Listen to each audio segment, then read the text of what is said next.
স্বাগত। নিয়মিত আয়োজন এখন প্রকাশে, সঙ্গে আছে আমি তোফায়েল আহমদ। দুদিন আগে 14টি অত্যাধুনিক বোয়িং উড়োজাহাজ কিনতে যুক্তরাষ্ট্রের সাথে চুক্তি করেছে বাংলাদেশ সরকার তথা বিমান বাংলাদেশ এয়ারলাইন্স। আর এই 14টি বিমান কিনতে খরচ হবে প্রায় $3.7 বিলিয়ন বা 45,000 কোটি টাকা। 2031 সাল থেকে শুরু করে পরবর্তী 4 থেকে 5 বছরের মধ্যে উড়োজাহাজগুলো সরবরাহ করবে বোয়িং। এই বিমানগুলো কেনার যৌক্তিকতা এবং যে কারণে এই বিমানগুলো কেনা হচ্ছে সেই মার্কিন বাণিজ্য চুক্তি agreement on reciprocal trade ART এ নিয়ে নানা আলোচনা ও সমালোচনা হচ্ছে গণমাধ্যম, সামাজিক যোগাযোগ মাধ্যম ও অন্যান্য জনপরিসরে। এ নিয়ে আরও আলোচনার জন্য আজ আমাদের সাথে স্টুডিওতে আছেন এভিয়েশন বিশেষজ্ঞ অবসরপ্রাপ্ত wing commander ATM Nazrul Islam এবং অর্থনীতিবিদ ও সিপিটির জ্যেষ্ঠ গবেষক তৌফিকুল ইসলাম খান। আপনাদের দুজনকে স্বাগত আজকের আলোচনায়।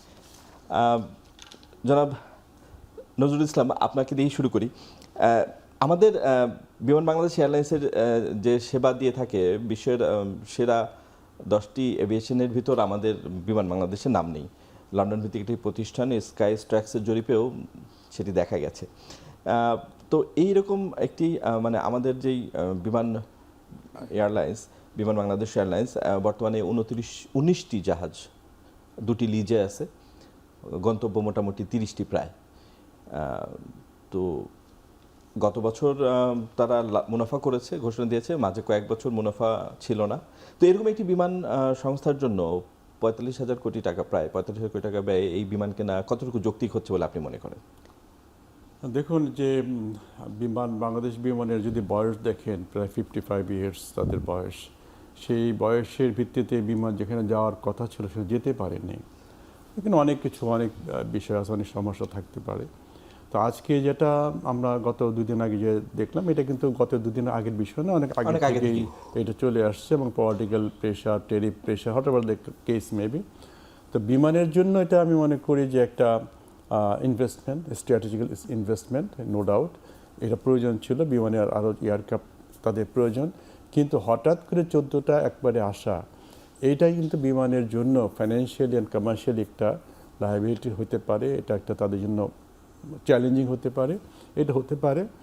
তো এই জায়গাটায় তাদেরকে কীভাবে তারা প্ল্যানটা করবে, কারণ একটা বিমান এয়ারলাইন্স চলমান একটা প্রক্রিয়া থাকে। এত বছর একটা এয়ারলাইন্স নিশ্চয়ই তাদের চলমান প্রক্রিয়া আছে, চলমান একটা প্ল্যানিং আছে, তারা কীভাবে করবে না করবে।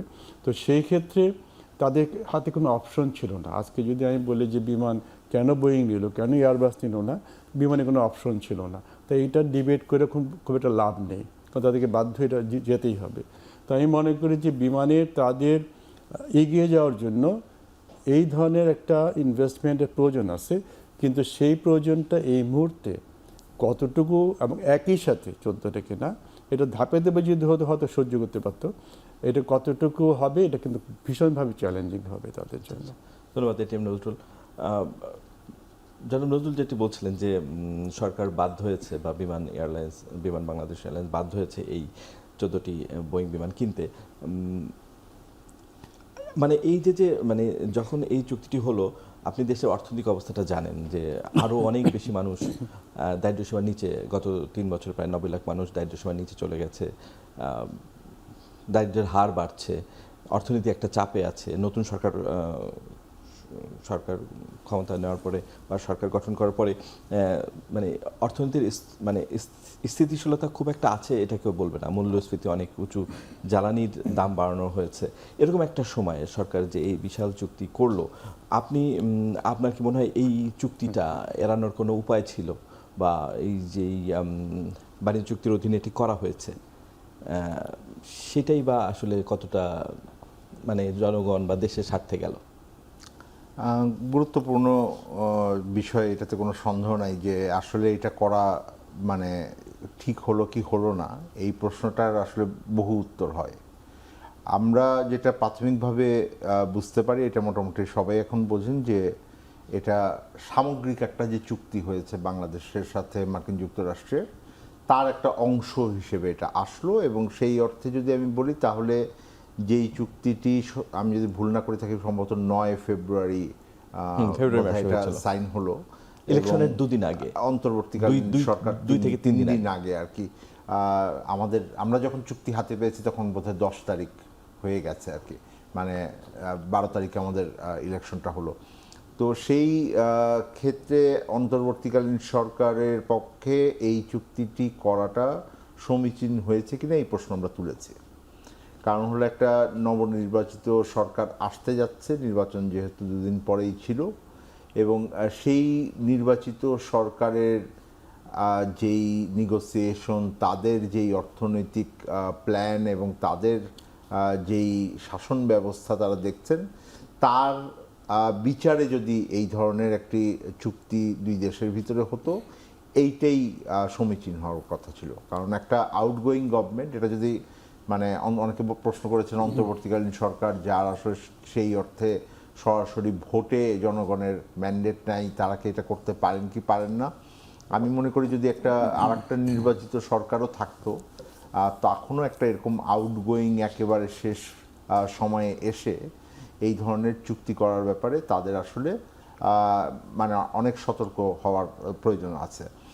দ্বিতীয় যেটা ছিল সেটা হলো যে আমি যতটুকু জানি, আমি ভুল জানতে পারি বা এটা হয়তো পুরোপুরি ডিসক্লোজ হয় নাই, যে এই চুক্তির ব্যাপারে সেই সময়ে যে রাজনৈতিক দলগুলো প্রতিদ্বন্দ্বিতার ভিতরে ছিলেন, অন্তত প্রধান প্রতিদ্বন্দ্বী হিসেবে আমরা জানতাম, এখন যারা সরকার গঠন করেছেন প্রধান বিরোধী দল আছে, তাদের সাথেও যে খুব বেশি এই ব্যাপারে বিস্তারিত আলোচনা করে একটা রাজনৈতিক ঐক্যমত্য করে যাওয়া হয়েছে তাও না। ওই চুক্তির পুরো কাঠামোর ভিতরে এর ভিতরে যে পরিবর্তন এসছে সেটা হলো যে যেই ঘটনার সূত্রপাত থেকে এই চুক্তির উদ্ভব হলো, অর্থাৎ মার্কিন যুক্তরাষ্ট্রের যে প্রশাসনিক সিদ্ধান্তের বদৌলতে একটা ট্যারিফ রেজিম সারা বিশ্বের প্রায় সবগুলো দেশের প্রতি নেওয়া হলো, সেইটাও কিন্তু ওই দেশেরই সুপ্রিম কোর্টে রায়ে শেষ পর্যন্ত এটা কার্যকর হতে পারে নাই, এবং তার ফলে তাদেরকেও স্ট্র্যাটেজি চেঞ্জ করে ডিফারেন্টলি এটাকে মানে করতে হয়েছে। তখন যেটা হয়েছে যে সব দেশকেই তাদের ইকুয়ালি ট্রিট করতেছে, আগে যেরকম ইন্ডিভিজুয়ালি তারা ট্রিট করেছেন এবং এক ধরনের আমি বলবো যে থ্রেট দিয়ে দিয়ে যে আমরা আরও ইম্পোজ করব যদি না করো, তো সেইটার প্রেক্ষিতে এই চুক্তিটা হয়েছিল। এখন যখন একটা সরকার চুক্তি করেন তখন আপনাকে যেটা চিন্তা করতে হয় সেটা হলো যে সত্যিকার অর্থে আসলে সরকারের পক্ষ থেকে চুক্তি করছেন, কিন্তু রাষ্ট্র ওই চুক্তির দায়ভারটা কিন্তু অটোমেটিক্যালি নিয়ে নেন।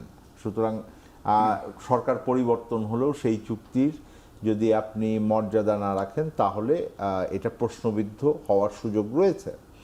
দ্বিতীয় যেটা আছে, এটা আমরা দেখেছি যে এর আগেও যেই অনেক আলোচনা হয়েছে যে আমাদের যেই সরকার আওয়ামী লীগ সরকার ছিলেন, পতিত সরকার, সেই পতিত সরকারের অনেকগুলো চুক্তি কিন্তু আমরা ওভারনাইট তখন কিন্তু আমরা বাতিল করে দেওয়ার দাবিও অনেক রাজনৈতিক পক্ষ থেকে ছিল, কিন্তু এটা করা যায় নাই।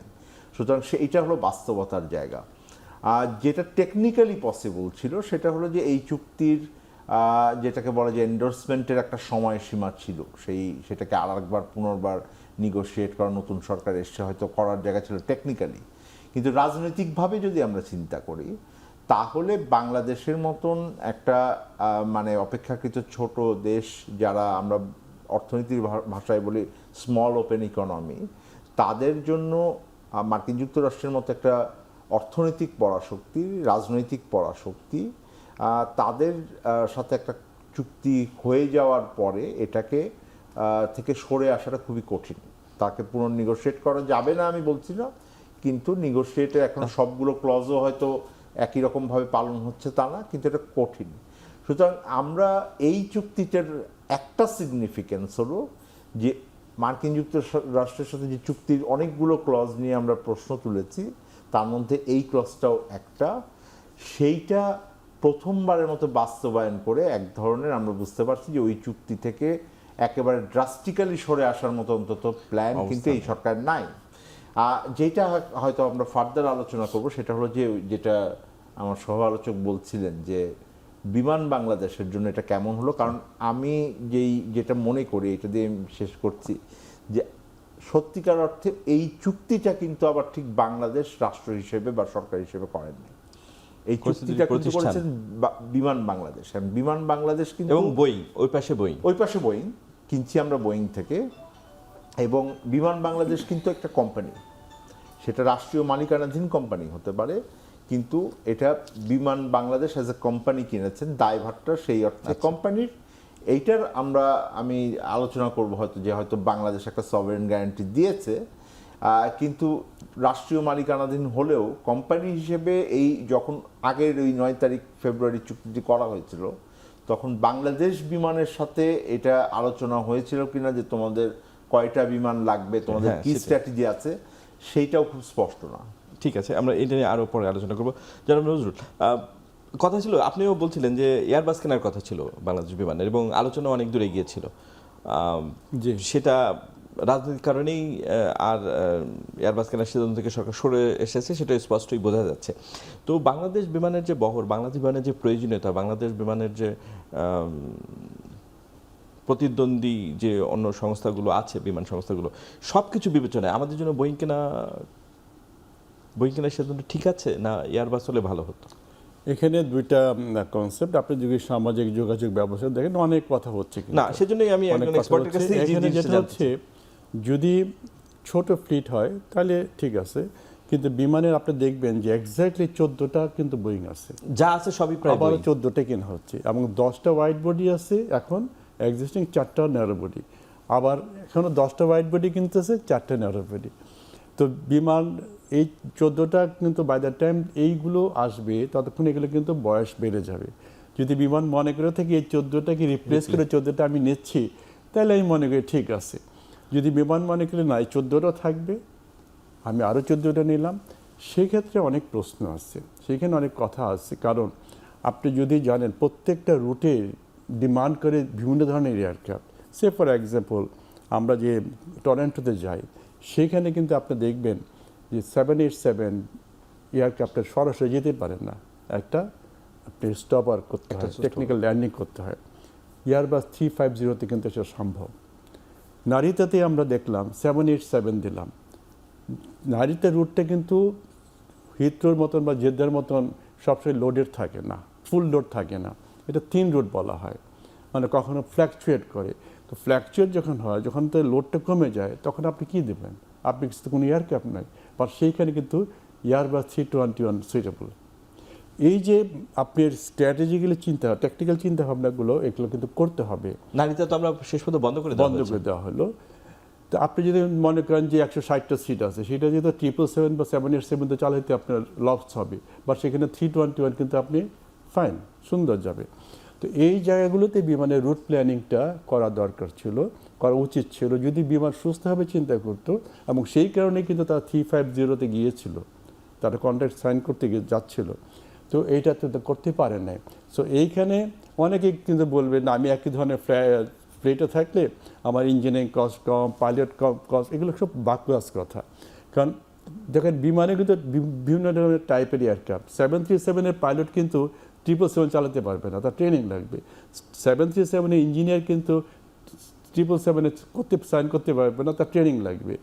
ওই টুলস দিয়ে কিন্তু ওই টুলস, একই ধরনের ফ্লাইট, একই ধরনের এয়ারক্রাফট, কোম্পানির এয়ারক্রাফটও কিন্তু টুলস ডিফারেন্ট থাকবে। Same goes to Airbus.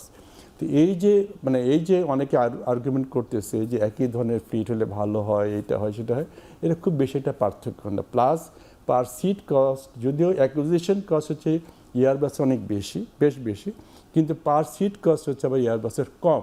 সেটা কিন্তু আলটিমেটলি দেখা যাবে যে কস্টটা আপনি সেভ করতে পারবেন এয়ারবাসে। তো এই সুযোগটা বিমানের ছিল না বিধায় কিন্তু তারা এটাতে গেল। তো এই যে আপনার ফ্লেক্সিবিলিটিটা আপনি কিন্তু বিমান এই সুবিধাটা নিতে ব্যর্থ বা পারেনি আর কি বাংলাদেশ। আর উনি একটা কথা বলছেন যে বিমানের সাথে বিমানের এখানে গভর্নমেন্ট আসলে, কিন্তু বিমানটা কি, বিমানকে একটা এয়ারলাইন্স প্রথমে একটা সরকারি সংস্থা? বিমান কিন্তু প্রথমে একটা সরকারি সংস্থা, তারপরে সেই বিমান এয়ারলাইন্স। কিন্তু একটা এয়ারলাইন্স প্রথমে একটা বিজনেস ইউনিট হতে হবে, তারপরে না সে হইতে পারে সরকারি, এখানে তার একটা বিশাল 100% তার আপনার মালিকানা সরকার। কিন্তু এখানে বিমানের উচিত প্রথমেই তাকে একটা এয়ারলাইন্স হতে হবে। আপনি যেটা বললেন যে সেবার মানটা, এই যে দীর্ঘ 5 বছরের আমরা দেখতেছি সেবার মান থেকে তারা বেরিয়ে আসতে পারে নাই, তাদের ইমেজ থেকে, সংকট থেকে বেরিয়ে আসতে পারে নাই। It is because of that. তারা কখনোই ভাবে না যে আমি যদি আজকে রেভিনিউ না পাই আমার বেতনটা আটকে যাবে, এই কথা তারা কখনো ভাবে না। সেটাই। তারা এনশিওর্ড। সো এই জায়গা থেকে তাদেরকে একটা বিজনেস মনোভাব, মানে এই পার্সপেক্টিভটা চেঞ্জ করে আনতে হবে আর কি। ধন্যবাদ জনাব নজরুল। জনাব তৌফিক, এই যে যেটা বলছেন যে একটা বিজনেস মডেল তো থাকতে হবে, বিমান কি আদৌ মানে বিজনেস বা প্রফিট ওরিয়েন্টেড অর্গানাইজেশন কিনা? আমরা মানে বিমানের যেই আপনি রাষ্ট্রীয় প্রতিষ্ঠান হিসেবে অন্যান্য রাষ্ট্রীয় প্রতিষ্ঠানের যে ব্যবস্থাপনা এবং দক্ষতা, সেখান থেকে তো বিমান আলাদা করে কিছু দেখাতে পারেনি। তো এরকম একটা প্রতিষ্ঠানে যে 45,000 কোটি টাকা বিনিয়োগ, যে আমরা এখনো জানি না যে আসলে অর্থের উৎস কি, এরকম একটা অবস্থায় এই বিনিয়োগটা আসলে শেষ পর্যন্ত মানে মন্দ বিনিয়োগে পরিণত হতে পারে কিনা? নির্ভর করে। আমি মানে এগেইন আমি ফার্স্ট বেনিফিট অফ ডাউটটা বলি। বেনিফিট অফ ডাউটটা হলো যে যদি এই সরকার মনে করে থাকেন যে আমরা, এবং ওনারা বলছেন যে সংস্কার আনবেন, বিমানের যদি ঐতিহাসিকভাবে দেখেন, নিঃসন্দেহে সন্দেহ করার অবকাশ থাকাটাই স্বাভাবিক না, এটাই অধিকাংশ মানুষ করবে, কারণ এটা বিমানে হয়নি। অত মাঝখানে 1-2 বছর ওনারা লাভ করেছেন, কিন্তু সার্বিকভাবে এটা লাভে যাওয়ার ক্ষেত্রে পুরনো ব্যাকলগ যা আছে, এখনো ঋণ যা আছে, সেই ফাইন্যান্সিয়াল কন্ডিশন এবং মুনাফা নিয়ে অনেক বিতর্ক আছে, মুনাফার হিসাব নিয়ে অনেক বিতর্ক আছে। হ্যাঁ, এটা খুব আশা জাগায় না। আমি এই জন্যই বলছি আর কি, যে খুব হয়তো আশা জাগাবে না, কিন্তু যেটা হয়তো করার দরকার ছিল, মানে আমি যদি খুব থিওরিটিক্যালি বলি, তাহলে বিমানের একটা স্ট্র্যাটেজিক প্ল্যান তৈরি হয়েছে কিনা। এত বড় একটা ইনভেস্টমেন্ট, উনি বলছিলেন যে কৌশলগত বিনিয়োগ যদি হয়ে থাকে, আমি যে কোনো একটা কোম্পানির জন্য আমি চিন্তা করব যে এটা তারা একটা আসলে কৌশল নির্ধারণ করে বিনিয়োগ করেছেন, যে আমার সামনে আমি একটা সম্ভাবনার কথা বলি, যে আমাদের একটা নতুন এয়ারপোর্ট টার্মিনালও আসবার কথা রয়েছে, সেইখানে আসলে হয়তো আমাদের যাত্রী পরিবহনের যে ক্যাপাসিটি আছে এটা অনেক বাড়বে। যদি বাংলাদেশের গ্রোথ আরও হয়, বাংলাদেশ থেকে আরও বেশি সংখ্যক মানুষ, শ্রমিক এবং যাতায়াতের যে গ্রোথটা হয়েছে গত 10-15 বছরে, কিন্তু পার্টিকুলারলি আপনি যদি ডোমেস্টিক ইন্ডাস্ট্রি অনেক দেখেন, বা যদি আপনি ইন্টারন্যাশনাল দেখেন, অনেক কিন্তু গ্রোথ হয়েছে, ফ্লাইটের সংখ্যা বেড়েছে, যাত্রীর সংখ্যা বেড়েছে। সুতরাং তারা যদি মনে করেন যে না আমি এখন কম্পিট করব, উনি হয়তো নতুন কিছু রুটের কথা বললেন।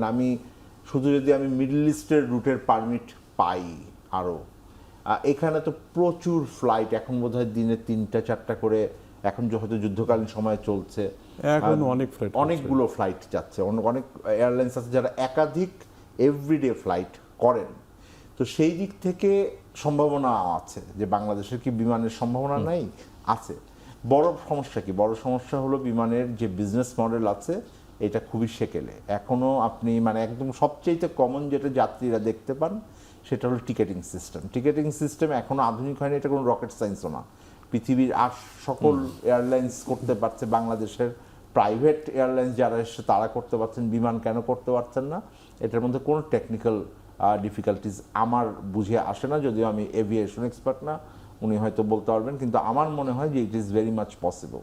সো সেই স্ট্র্যাটেজিক প্ল্যানটা হয়েছে কিনা, এইটা হলো খুব গুরুত্বপূর্ণ হবে। এটা হলো প্রথম। দ্বিতীয় হলো যে যদি সেই স্ট্র্যাটেজিক প্ল্যান, ভিশন এবং ওইটা যদি টেকনিক্যালি ভায়াবল না হয়, তাহলে যে কোনো আর্থিক, আপনি যেটা বলছেন, আপনি বলছেন যে টাকা কোথেকে আসবে, আমি বলবো অর্থায়ন কোথা থেকে আসবে। টাকা তো আসবে, বিমান ব্যবসা করে এই টাকা ফেরত দেবেন, রাইট? সো অর্থায়নটাও যদি যিনি করবেন, তিনিও কিন্তু জানতে চাইবেন এটা, যে তুমি এতগুলো বিমান কিনছো, আমি তোমাকে অর্থায়ন করবো, fine, what is your business model, এটা লাভ হবে কিনা। এনি বিজনেস, আপনি যদি পানের দোকানদারও লোন নিতে যায় ব্যাংকে, ব্যাংক তাকে এই কথাটা জিজ্ঞেস করে, সুতরাং বিমানকে জিজ্ঞেস না করার কোনো কারণ নেই। থার্ড পয়েন্ট যেটা, সেটা হলো যে এইখানে এভরিথিংই আসছে হলো যে বাংলাদেশ সরকার এটাকে সভারেন গ্যারান্টি দিবেন। আর যদি দিয়েছেন কিনা খুব স্পষ্ট করে দেখি নেই আমি, আমার পুরনো অভিজ্ঞতার ক্ষেত্রে আমি বুঝি যে এটা দিবেন। বিমানের আগে সকল পারচেজেই বাংলাদেশ গভর্নমেন্ট এত বড় অঙ্কের পারচেজে দিবেই হয়তো, অবশ্যই, এটাতে কোনো সন্দেহ মানে আমার কাছে নাই, যদি আমি টেকনিক্যালি এখনো তথ্য রিলিজ দেখি নাই। হোয়াট ইজ দ্য, মানে যেই পয়েন্টটা আমি হাইলাইট করতে চাচ্ছি, যে যিনি অর্থায়ন করবেন, বা সরকারের বলি বিমানের বলি, তাকে চিন্তা করতে হবে যে এই কোম্পানিটার মালিক, এবং এই অর্থায়ন, এই ঋণ এবং এটার যদি লাভ লস যাই হোক, এটা দিন শেষে জনগণ মালিক। সুতরাং আমরা প্রত্যেকে যারা এই বাংলাদেশের নাগরিক আছি তারা আমরা এটা শেয়ার হোল্ডার।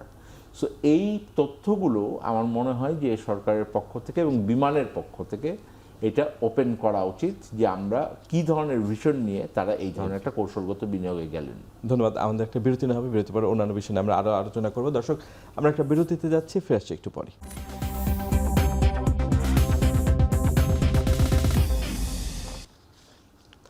বিরতির পর আবারও ফিরলাম আজকের আলোচনায়। জনাব নজরুল, ইথিওপিয়ার কথা আমরা জানি, বাংলাদেশের চেয়ে পার ক্যাপিটা ইনকাম কম, কিন্তু তাদের বিমান সংস্থা ইউরোপের সবচেয়ে দীর্ঘ এবং সবচেয়ে লাভজনক একটি এয়ারলাইন্স। তো আমাদের এরকম একটা সুযোগ আছে কিনা? আবার পাশাপাশি আমরা একটা, আমাদের নতুন অবকাঠামো নির্মাণ হয়েছে, এবছরের শেষ নাগাদ ওপেন হবে থার্ড টার্মিনাল। এই দুটোকে একত্রিত করে আমাদের সম্ভাবনা আছে কিনা, আর আমাদের সম্ভাবনা আসলে কেন ড্রেইন হয়ে যাচ্ছে? সম্ভাবনা তো অবশ্যই আছে, প্রচুর সম্ভাবনা আছে, ছিল। ইথিওপিয়ার কথাটা যে বললেন, ইথিওপিয়ার এয়ারলাইন্সের ম্যানেজমেন্ট কিন্তু পরে বাইরের থেকে ছিল, বাইরের বহু বছর তারা বাইরে ছিল এবং গ্র্যাজুয়ালি তারা এখন চেঞ্জ করছে।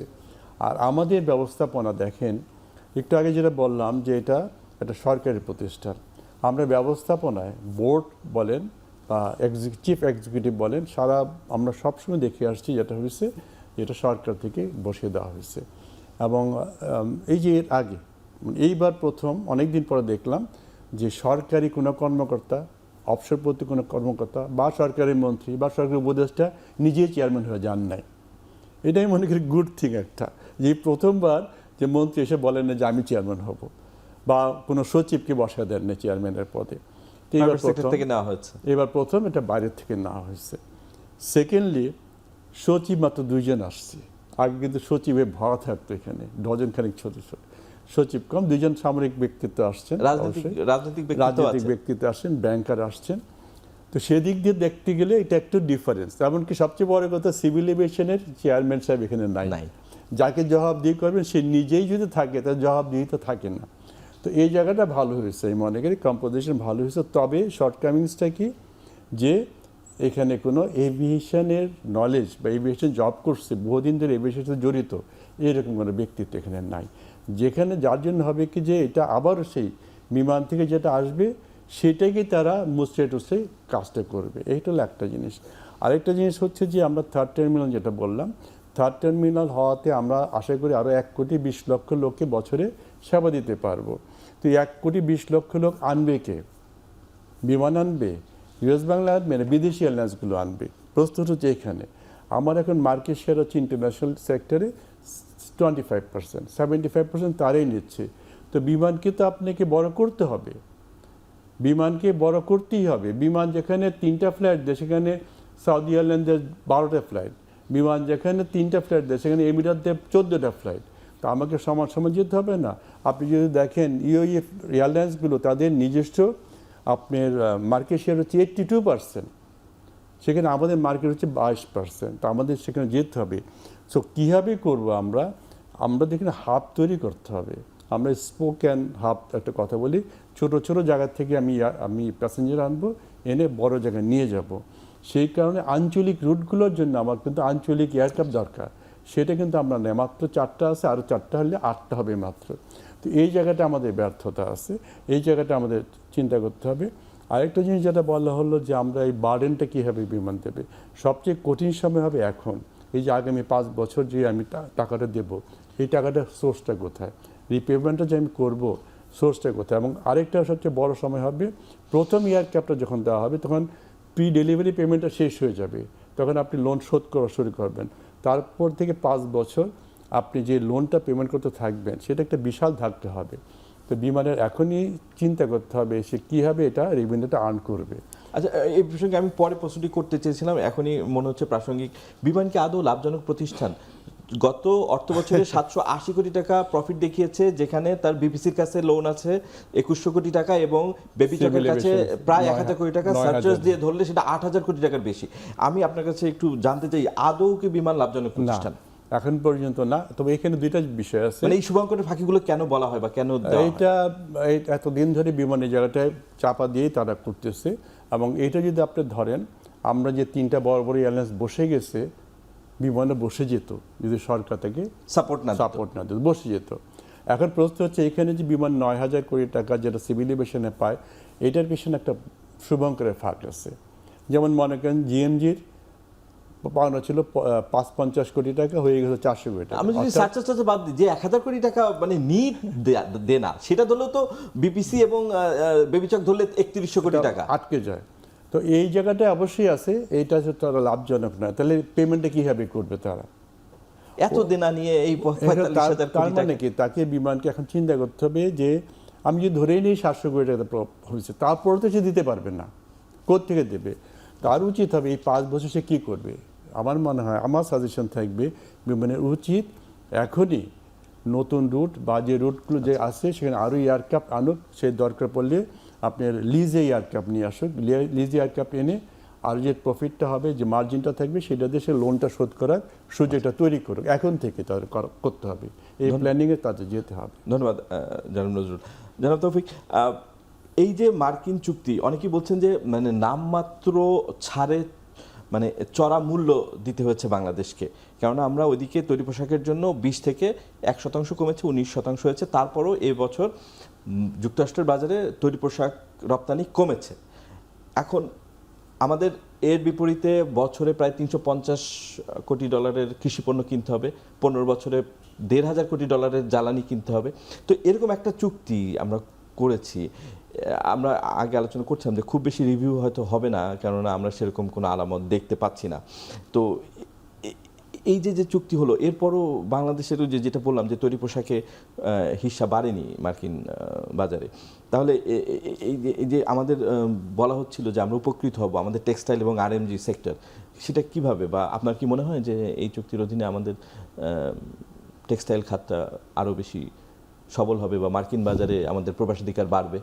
আপনি দেখেন, আপনি নিজেই প্রশ্ন করার সময় বলছেন যে বলা হচ্ছিল, কে বলছিল, এই কথাটা আপনি উজ্জ্বল রেখে গেছেন। তো দেখেন, বিষয়টা হলো যে নিঃসন্দেহে আমি যেই পণ্যগুলোর কথা আপনি বললেন, আমি গম বাইরে থেকেই আনি, আমি সয়াবিন বাইরে থেকেই আনি, আমি বিমানও অবশ্যই বাইরে থেকেই আনবো, আমার দেশে তো আর তৈরি করবো না। আর একটা বোধহয় বড় পারচেজের জায়গা আছে গ্যাস, আর সেটাও আমি আনবো, সেটা আমার চাহিদা আছে, কোনো সমস্যা নাই। সুতরাং এগুলো আমাদের দরকার হবে। দুটো বিষয় এখানে গুরুত্বপূর্ণ। একটা হলো যে আমি যেই দামে কিনছি সেই দামটা আমার কম্পিটিটিভ প্রাইস কিনা, দিস ইজ নাম্বার ওয়ান।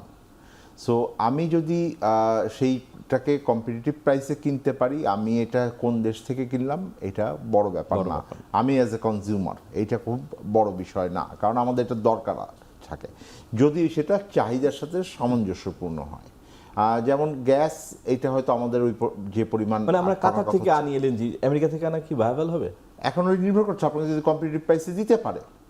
আমরা তো অলরেডি কেনা শুরু করেছি, আপনাদের কাছে তথ্য আছে কিনা? হ্যাঁ, আমি এটাই বলছি যে আপনি তো কম্পিটিটিভ প্রাইসে ওনারা দিতে পারে কিনা, এইটাই তো চুক্তির ভিতরে বা ইউক্রেন থেকে সস্তা গম বা রাশিয়া থেকে সস্তা গম আনতাম, এখন আনছি আমেরিকা থেকে। আমেরিকা, আমি এটাই বলছি যে আপনি যেই চুক্তিগুলো করছেন সেই চুক্তির বড় সমস্যা হলো যে ওই চুক্তির ভিতরে লেখা নাই যে আমি এটা কম্পিটিটিভ প্রাইসে করব। হ্যাঁ, আপনি দেখবেন যে অনেক, আমি খুব সিম্পল উদাহরণ দিই, ধরেন আপনার অনেক ওয়েবসাইট থেকে আপনি বিভিন্ন জিনিস কিনলে বা বুকিং দিলে, আপনি হোটেল বা ইয়ের বুকিং দিলে তারপর ওই মিনিমাম প্রাইস গ্যারান্টেড। সো তুমি যদি পারো যে অন্য কোনো কেউ আমার থেকে কম প্রাইস অফার করছে for the same product, same quality, তাহলে আমি তোমাকে মিনিমাম প্রাইস গ্যারান্টেড দিব। সেই ধরনের কোনো ক্লজ আমরা দেখি নাই। এখন যখন ডিটেল চুক্তিগুলো হচ্ছে তখনও আমরা এই ধরনের গ্যারান্টিগুলো বা সেটা এনশিওর করা হচ্ছে কিনা এইটা আমরা খুব স্পষ্ট না। দ্বিতীয় যেটা সন্দেহের উদ্রেক করছে সেটা হলো যে এই পারচেজগুলো বা এই চুক্তিগুলোর ভিতরে একটা বড় চিন্তার জায়গা আছে, সেটা হলো যে আমি আমার কোনো একজন বড় ট্রেডিং পার্টনার, আমার কোনো একজন বড় বন্ধু দেশ, সে সাথে আমি এই ধরনের ট্রিট করছি, তখন আমার অন্য যেই ট্রেডিং পার্টনার বা বন্ধু দেশ আমাদের আছে, তারা এটাতে কিভাবে প্রতিক্রিয়া দেখাচ্ছেন বা তারা এটাকে কিভাবে নিচ্ছেন। কারণ আমার ঐতিহাসিকভাবে আমাদের যেই পররাষ্ট্র নীতিটি ছিল সেটা হলো যে আমরা সবার সাথে বন্ধুত্ব করব, কারোর সাথে বৈরীভাব প্রকাশ করব না।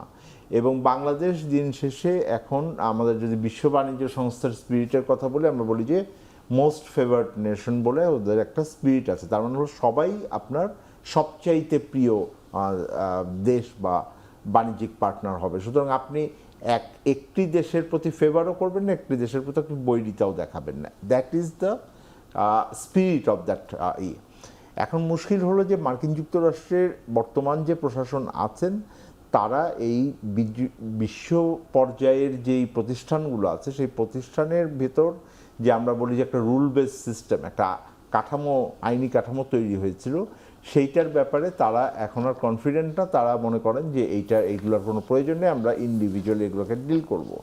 সো বাংলাদেশের মতন দেশগুলোতে এটা খুবই কঠিন হয়ে গেছে যে এই রকম একটা পরিস্থিতিতে তাদের জন্য ইন্ডিভিজুয়ালি এটাকে নিগোশিয়েট করা। সুতরাং আমাদের চিন্তার জায়গা হলো যে এটা একটা মিডিয়াম টার্ম, আমরা এটা নিয়ে অনেক আলোচনা করি না, আমরা আর্থিক লসের কথা বলছি, কিন্তু এইটাও আমরা চিন্তা করছি না যে ওই দেশগুলোর মনোভাবটা আমার প্রতি কী হবে। এবং আমি যখন তাদের সাথে আবার কোনো ডিল করতে যাব, বাণিজ্যিক চুক্তি হোক, আমার উন্নয়ন চুক্তি হোক, আমার বিনিয়োগ চুক্তি হোক, তখন তারা এই বিষয়টি মনে রেখে আমার সাথে ডিল করবে কিনা। ধন্যবাদ তৌফিকুল ইসলাম খান। আমাদের আরেকটা বিরতি নেওয়ার সময় আছে। দর্শক, আমরা আরেকটা বিরতিতে যাচ্ছি, ফিরে আসছি একটু পরে।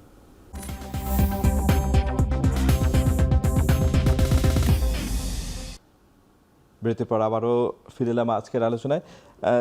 জনাব তৌফিক, আমরা বিরতিতে যাওয়ার আগে আপনি যে কথাটি বলছিলেন যে প্রতিদ্বন্দ্বী দেশ বা এক্সিস্টিং যে আমাদের পার্টনাররা আছে বিজনেসের ক্ষেত্রে বা এইডের ক্ষেত্রে, তো তাদের একটি মানে এই বাণিজ্য চুক্তির কারণে, মার্কিন বাণিজ্য চুক্তির কারণে তারা একটু মানে বিচ্ছিন্ন বোধ করা বা তারা মার্কেট থেকে যদি আউট হয়ে যায়, তাদের স্বার্থগুলো যদি বিঘ্ন হয়, তাহলে তারাও রিয়াকশন দেখাতে পারেন। তো এরকম একটা বিষয় কিন্তু বোয়িংয়ের ক্ষেত্রেও আছে, যে আমরা কিন্তু এয়ারবাস কেনার একদম দ্বারপ্রান্তে ছিলাম, সেখান থেকে এসে আমরা বোয়িং কিনলাম। তো ইউরোপীয় ইউনিয়নেও কিন্তু আমাদের তৈরি পোশাক যায় এবং সেটাও অনেক বড় অঙ্কের। তো এর অ্যাডভার্স এফেক্ট, মার্কিন বাণিজ্য চুক্তির অ্যাডভার্স এফেক্ট পড়ার কোনো শঙ্কা আমাদের অর্থনীতিতে আছে? থাকতে পারে। আপনি এখনো পর্যন্ত হয়তো ইউরোপিয়ান ইউনিয়ন বা এয়ারবাসের কথা যদি বলি, ফ্রান্স হয়তো সরাসরি শুধু ইউরোপিয়ান না, চীনও আছে এর সাথে, চীন থেকে আমরা অনেক প্রকাশ কিছু করেন নাই হয়তো কেউই। সব কিছু যে প্রকাশিত হয় তাও না, কিন্তু আমি মনে করি যে সেই অ্যাসেসমেন্টটাও হয়েছে কিনা। আমরা খুব মানে ধরেন সব হয় কি, এই ধরনের স্ট্র্যাটেজিক ক্ষেত্রে বাংলাদেশের মতো দেশ শুধু না, যে কোনো জায়গাতে হয়তো সব যে একেবারে ওপেন ভাবে ডিসকাস করে এটাকে প্রকাশ করে সরকার, তা না। আমি জানি না ওনারা এটাকে অ্যাসেস করেছেন কিনা যে এইটার ব্যাপারে আপনি হয়তো একটু ভিন্নভাবে বলেছেন, আমি অন্যভাবে বলেছি যে আপনি মানে আউট করে দিচ্ছি তা না, আপনি কাউকে ফেভারিজম দেখাচ্ছেন কিনা, তাহলে অন্যেরা আপনাকে কিভাবে দেখবে, এইটা হলো আমার এই কনসার্নটা। এটা কারণ আপনাকে ডিপ্লোমেসিতে এই ব্যালেন্সটা রাখতে হয়, ইকোনমিক ডিপ্লোমেসিতে তো অবশ্যই ব্যালেন্সটা রাখতে হয়, এবং সেইটাকে তারা আলোচনা করেছেন কিনা। বাংলাদেশে যেটা হয় যে গণতান্ত্রিক জবাবদিহিতাও তো এখনও পুরোপুরি প্রাতিষ্ঠানিকভাবে আসে নাই। এই ধরনের বিষয়গুলোর ক্ষেত্রে অনেক সময়ই আপনার যে সংসদীয় কমিটিগুলো থাকে, সেই সংসদীয় কমিটির ভিতরে তারা এটাকে জবাবদিহিতার ভিতরে আনারও চেষ্টা করেন যে আপনি এই ধরনের চুক্তির ভিতরে গেছেন। বাংলাদেশে আইনি কাঠামোও নাই যে সরকার এই ধরনের যদি চুক্তি করে তাকে পার্লামেন্টের ভিতর দিয়ে যেতে হয় কিনা। অনেক দেশে আছে এরকম, এন্ডোর্সমেন্ট দিয়ে যেতে হয়। তো সেই বিষয়গুলো থাকবে। আমি মনে করি যে এটা সামনের দিনে বোঝা যাবে। আপনি ইউরোপিয়ান ইউনিয়নের কথা বললেন, ইউরোপিয়ান ইউনিয়ন আমি যদি যুক্তরাষ্ট্রে $8 বিলিয়ন মতো করি, ইউরোপিয়ান ইউনিয়নেও তো আমি সম্ভবত তার মানে 4-5 গুণ আমরা এক্সপোর্ট করি। সো এটা তো আপনি ইন্ডিভিজুয়ালি হয়তো যুক্তরাষ্ট্র সম্ভবত প্রথম বা দ্বিতীয় আমার এক্সপোর্ট ডেস্টিনেশন, কিন্তু আপনার ইউরোপিয়ান দেশ অ্যাজ এ কম্বিনেশন যদি আমি ইইউ হিসাবে ধরি, এটা অনেক বড়। এখন আমার প্রশ্নটা হলো যে আসলে যখন আপনি এই চুক্তিগুলো করছেন, বা এই চুক্তিটির ক্ষেত্রে বড় প্রশ্ন ছিল আমাদের এইটা, যে এই ধরনের বিষয়গুলোকে আসছে কিনা। প্রথম সন্দেহের জায়গা যেটা আসে সেটা হলো যে যেই নন ডিসক্লোজার এগ্রিমেন্ট সাইন করে গভর্নমেন্ট এটা করেছে, অনেক ক্ষেত্রে যারা ব্যবসায়ী আছেন, মানে যাদের স্বার্থ বিবেচনা করে করা হচ্ছে বলে সর্বাধিক আলোচিত হয়েছে, সেই এক্সপোর্টের লিডারশিপও বলেছেন যে তাদের সাথে পরিপূর্ণভাবে এটাকে আলোচনা করা হয় নাই। ইভেন সরকারের একজন উপদেষ্টা ওই সময় তিনিও বলেছেন মার্কিন চুক্তির সময় তাদের সাথে আলোচনা করা হয়নি। হতে পারে, মানে সব উপদেষ্টার সাথে হয়তো সব বিষয়ে আলোচনা হয় তা না, না, গুরুত্বপূর্ণ এখনো উপদেষ্টা হয় এবং না। যেহেতু তিনি মানে ল মিনিস্ট্রি দেখতেন, সেখানে তো লিগ্যাল ব্যাপার স্যাপার ছিলই। আমার কাছে তো তার কাছে প্রশ্ন থাকবে যে উনি ল মিনিস্ট্রি হিসেবে তখন এটা প্রশ্ন করেন না কেন যে আপনারা চুক্তি করছেন, যে আপনার এই চুক্তির যে Definitely. লিগ্যাল ভেটিং আছে এটা আমাকে দিয়ে যাওয়া উচিত। তো উনি তো তখন ক্যাবিনেট আলোচনার তখনই ভয়েস ভিতরে, রেজ করা দরকার ছিল। না ক্যাবিনেট আলোচনার ভিতরে উনি অ্যাবসেন্ট ছিলেন তাও তো না। সুতরাং যাই হোক, ব্যক্তিগত বিষয়ে এইগুলো আলোচনার বিষয় না যে ওনাকে করা হয় নাই কি করা হয়েছে। উনিও যেহেতু দায়িত্ব নিয়েছেন, প্রত্যেক ইন্ডিভিজুয়ালি যদি আমরা রাষ্ট্র দায়িত্ব যাই তখন তো আমরা সংবিধানকে সামনে রেখেই তো আমরা শপথ নিয়েছি এবং বলেছি যে এটা আমরা আমাদের দায়িত্ব ঠিকঠাক মতো পালন করবো। সুতরাং ওই জায়গাটা ওই বলার সুযোগও নাই আসলে। না হয় সুযোগ নেই, এটা তো আপনি কি বলছেন, আমি জানি না ইন্ডিভিজুয়ালি আপনারা না, কিভাবে দেখেন। ইন্ডিভিজুয়াল না, মানে যেহেতু ওথ নিয়েছেন এবং সংবিধানকে সামনে রেখেছে সেহেতু দায়িত্ব তো তার ছিল। হওয়ার কথা না। আমরা তাই চাইবো যে একটা সভারেন দেশের ভিতরে আপনি যখন দায়িত্ব পালন করবেন সেটাকে করবেন এবং সেটাই। পেশাদারিভাবে করবেন।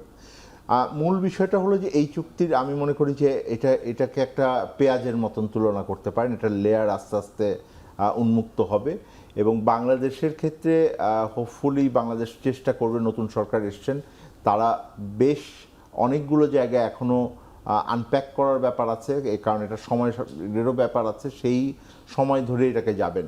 বিমানের ক্ষেত্রে আমার পরামর্শ হবে হলো যে যেহেতু চুক্তিটা করেছেন, কি বিবেচনা নিয়ে করেছেন, নিঃসন্দেহে এইটা তারা চিন্তা করবেন যেই বিমানকে রিফর্মের দরকার আছে, এটাতে কোনো সন্দেহ নেই। এবং খুবই কতগুলো আমি বলবো যে যদি আমি জনগণ হয়ে থাকি বাংলাদেশের, তাহলে আমার এই মালিকানার কোম্পানির ক্ষেত্রে আমি শেয়ার হোল্ডার হিসেবে খুবই বিরক্ত যে মিনিমাম টিকেটিং সিস্টেমটাকে আমরা আধুনিক করতে পারিনি এবং এটা কোনো এক্সকিউজ না যে আমরা এটাকে করতে পারবো না। কারণ one of the major reasons এই যে আপনি বলছেন যে লস মেকিং হচ্ছে, এইটার কারণ হলো টিকেটিং এবং ব্যবস্থাপনার ত্রুটি।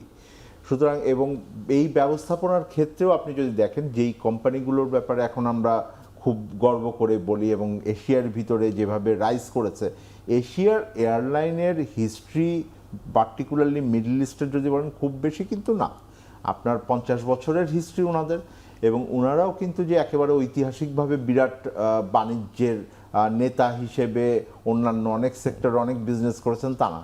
তারা বাইরের থেকে এটাকে বাণিজ্যিকভাবে চালানোর জন্য, পেশাদারিভাবে চালানোর জন্যই কিন্তু তারা লোক হায়ার করেছেন এবং আস্তে আস্তে তারা সেটাকে নিজেদের লোক এখন ঢুকছেন, ম্যানেজমেন্টের ভিতরেও ঢুকছেন আমরা জানি। সো আমি বলবো যে ন্যাশনাল ফ্ল্যাগ ক্যারিয়ার হিসেবে আমরা নিঃসন্দেহে এটা গর্ববোধ করি, এটার স্ট্র্যাটেজিক গুরুত্ব আছে, কিন্তু একই সাথে আমি এইটাও মনে করি যে এটা আমরা যেহেতু জনগণ হিসেবে এটা শেয়ার হোল্ডার এবং যে লোনের গ্যারান্টি এবং এটাকে লাভ লস যা হচ্ছে এটার ভাগিদার শেষ পর্যন্ত জনগণ। আমাদের দাবি থাকবে যে এটাকে পেশাদারিভাবে বাণিজ্যিকভাবে যেন এটার কর আদায়টা আমাদের এমনিই তো কম। আমি মানে প্রায় টিভিতে বলি যে বাংলাদেশের সরকারের আর্থিক সক্ষমতা এখন খুবই সীমিত, একটা নিম্ন মধ্যবিত্ত পরিবারের কর্তার মতন, তা অনেক দাবি আছে, অনেক আকাঙ্ক্ষা আছে, পূরণ করা যায় না। একটা অ্যাডেড প্রেশার যদি এখানে আরও চেপে আসে তাহলে এটা আমাদের জন্য সুখকর হবে না। ধন্যবাদ ডক্টর তৌফিকুল ইসলাম খান। জনাব এটিএম নজরুল ইসলাম, আপনি মানে যেটা জনাব তৌফিক বলছিলেন যে মিডল ইস্টের দেশগুলো যে বিশ্বমানের বিমান পরিবহন সংস্থা চালাচ্ছে সেখানেও কিন্তু রাষ্ট্রীয় অর্থই বিনিয়োগ করা হয়েছে এবং অনেক বড় বড় বিমান সংস্থাতেও রাষ্ট্রীয় অর্থ বিনিয়োগ করা হয়। তাহলে আমাদের দেশে রাষ্ট্রীয় অর্থ বিনিয়োগ করে আমরা এরকম একটা বিমান সংস্থা কেন তৈরি করতে পারছি না যেখানে বিনিয়োগ হচ্ছে শত শত বা হাজার হাজার কোটি টাকা? ওটাই একটু আগে যেটা বললাম যে বিমানকে একটা ব্যবসায়িক ইউনিট হতে হবে এবং বিমানের যে ম্যানেজমেন্ট, বিদেশি ব্যবস্থাপনার প্রসঙ্গটা আমি বলছি, এটা সম্ভব কিনা আমাদের দেশে? আমরা তো অতীতে সিও নিয়োগ করেছি। দেখেন আমরা যখন শুরু করি বিমান যখন শুরু করি তখন আমাদের এক্সপার্টিস ছিল না, কিন্তু আমি মনে করি বাই দিস টাইম আমাদের মাইন্ডসেটটাও চেঞ্জ করতে হবে, কারণ বিমানের মাইন্ডসেটের সমস্যা। এবং বিমান আজ পর্যন্ত কোনো প্রফেশনাল এমডি পায় নাই, প্রফেশনাল সিও পায় নাই, আজ পর্যন্ত কোনো প্রফেশনাল বোর্ড অফ ডাইরেক্টরস হয় নাই, অর্থাৎ যারা ব্যবসা বোঝে এরকম কোনো বোর্ড অফ ডাইরেক্টরস হয় নাই। তো ওই জায়গাটা রিফর্ম করতে হবে, প্রথমে এখানে মাথাটাকে ঠিক করতে হবে। আপনি দেখেন বিদেশি এয়ারলাইন্সগুলো এখনও অনেক বিদেশি সিও থাকে, কিন্তু ওইটার একটা চ্যালেঞ্জ আছে। আমরা যদি বলি জিএমজির কথা আমি বলি, জিএমজিতে একসময় আমরা প্রায় 87 জন 87 এক্সপেট্রিয়েট নিয়েছিলাম, কিন্তু কিন্তু সাস্টেন করতে পারে নাই। তো ওইটার একটা Foreign রিস্ক, export। জি ওইটার একটা রিস্ক আছে। তো রিস্কটা আপনি মাইটিগেট করতে হবে। আর আমরা যেটা বলি যে আমরা যখন প্রাইভেট এয়ারলাইন্স এখানে করি 2000 সালে যখন আমরা শুরু করি, মানে যদিও শুরু হয় 95-এ, কিন্তু জিএমজি প্রথম একটা নতুন স্লোগান নিয়ে আসছে 1998-এ, এবং আমি জয়েন করি 2000 সালে। এবং আমরা তখন নতুন ছিলাম, আমাদের অনভিজ্ঞতা ছিল, কিন্তু আজকে তো 26 বছর হয়ে গেছে, 27 বছর হয়ে গেছে। এখন মার্কেটে কিন্তু অনেক বিজ্ঞ লোক আছে, অনেক এক্সপিরিয়েন্স লোক আছে, কিন্তু মুশকিল হচ্ছে বিমানও আছে। প্রবলেম হচ্ছে ড্রাইভটা, তাদের সেই ড্রাইভটা নাই, তাদের যে ম্যানেজমেন্ট থেকে যে ড্রাইভটা দরকার সেটা নাই, তাদের যে প্রেশার থেকে পলিটিক্যাল প্রেশার সেটা থেকে তাদেরকে উদ্র হতে হবে। তো এই জায়গাটা যদি ঠিক করে তাহলে বিমানের ম্যানেজমেন্ট দিয়ে এই ম্যানেজমেন্টে তারা আগে যেতে পারবে। তারপরে মনে করি যে আমি একটা উদাহরণ একটু অ্যাড করতে, যেন কাফকো কিন্তু মোটামুটি বিদেশি ব্যবস্থাপনা দিয়ে চলে, সরকারের ইকুইটি আছে, আর অনেকের ইকুইটি আছে, এইভাবে এরকম ব্যবস্থাপনা আমরা দিতে হ্যাঁ, পারি। সে তাহলে তো আপনি যেটা আমি মনে করি যে বিমানের যে গভর্নমেন্টের যে 100% শেয়ার, এই টাকা তার আমরা বিদেশি ইনভেস্টরও তো ইনভেস্ট মানে নিতে পারি। 30-40% সে ছেড়ে দিক, দিয়ে নতুন ইনভেস্টর নিয়ে আসুক, তারা ম্যানেজমেন্টে আসুক, সরকারের 70% থাকুক, 30% অনেক থাকুক, দেশে হোক বিদেশে হোক, এবং তার নতুন বোর্ড তৈরি হোক। তাহলে হবে কি দেখবেন যে টোটাল সিনিয়রিটি চেঞ্জ হয়ে যাবে। তো আজকে সিদ্ধান্ত নেওয়ার ব্যাপারে কিন্তু আমরা গভর্নমেন্টের উপরে নির্ভর করি। বিমান একটা এয়ারক্রাফট কিনবে, এমনকি একটা যদি এয়ারক্রাফট আনতে যায় সরকারি নির্দেশনা, সরকারের অনুমতি ছাড়া তারা করে না। এই জায়গা থেকে বেরিয়ে আসতে হবে। তো ট্রুলি একটা বিজনেস ইউনিট হতে হবে এবং প্রফিটেবলিতে যাইতে হবে অ্যাট এনি কস্ট। হ্যাঁ, সরকারের সমর্থন থাকতে হবে। আপনারা দেখেন যে এয়ারলাইন্সগুলো আমরা মধ্যপ্রাচ্যের এয়ারলাইন্স বলেন, সৌদি আরবের এয়ারলাইন্স বলেন, সরকারি সহযোগিতা আছে, সরকার যেমন সাবসিডি করে। আপনি হয়তো জানেন না, কোনো এক সময় কানাডা ইউই কোনো একটা এয়ারলাইন্সের সাথে চুক্তি করতে রাজি হয় নাই, কারণ তারা বসে তারা আনএথিক্যাল প্র্যাকটিস করে। আনএথিক্যাল প্র্যাকটিস কি আমি কাগজে কলমে দেখাচ্ছি, ফুয়েল যেমন আমরা বিমানকে দেখতেছি ফুয়েলের টাকা দেয় না, বিবিসি বহু টাকা পাচ্ছে, সিভিল এভিয়েশন বহু টাকা পাচ্ছে, তাহলে এখানে ডিসক্রিমিনেশন হচ্ছে। বিমান এবং প্রাইভেট এয়ারলাইন্স তো 1 পয়সা বাকি থাকলে বিমান সার্টিফিকেট আপনি এওসিটা বন্ধ হয়ে যায়, আমাদের লাইসেন্সটা বন্ধ করে দেয়, তো এই ডিসক্রিমিনেশন হচ্ছে। কিন্তু ওরা কিন্তু এই ডিসক্রিমিনেশনটা গোপনে করতেছে, মানে এই জিনিস সহযোগিতা গোপনে করতেছে, করে তারা ব্যবসা করে। আজকে কিন্তু সিচুয়েশন চেঞ্জ, আজকে কিন্তু তারা রেভিনিউ দিচ্ছে, সরকারের জিডিপি তাদের কন্ট্রিবিউশন অনেক বেশি। তো বিমানকে সেই জায়গায় যাওয়ার জন্য ম্যানেজমেন্টের উচিত ছিল অনেক আগেই ম্যানেজমেন্ট পরিবর্তন করা, সে দেশে হোক বিদেশে। মানে সংস্কারের কথা তো আমরা বলি, হ্যাঁ, সংস্কারটা অবশ্যই খুব reform করতে হবে। সহজে বলা যায়। আসলে বেস্ট পসিবল সলিউশন কি হতে পারে? স্ট্র্যাটেজিক পার্টনার নেওয়া, মানে সংস্কারটা একটা আসলে চলমান এবং বিশাল প্রক্রিয়া। সংস্কার তো রাষ্ট্রেরও চলছে, কিন্তু আমরা যদি ইমিডিয়েট বিমানের কিছু মানে আমরা ভালো ফল পেতে চাই, সেটা কোনটা হতে পারে? ট্রুলি পিএলসি করে দেওয়া উচিত, অর্থাৎ তার কিছু শেয়ার তার লঞ্চ করতে পারে, করে নতুন ম্যানেজমেন্ট আসতে পারে। আচ্ছা, ধন্যবাদ এটিএম নজরুল ইসলাম এবং তৌফিকুল ইসলাম খান। আমাদের আলোচনার সময় শেষ হয়ে গেছে। আপনাদের আলোচনায় যোগ দেওয়ার জন্য অসংখ্য ধন্যবাদ। দর্শক, আজ আমরা এখানেই শেষ করছি। আবারও দেখা হবে সমসাময়িক বিষয় নিয়ে। শুভরাত্রি।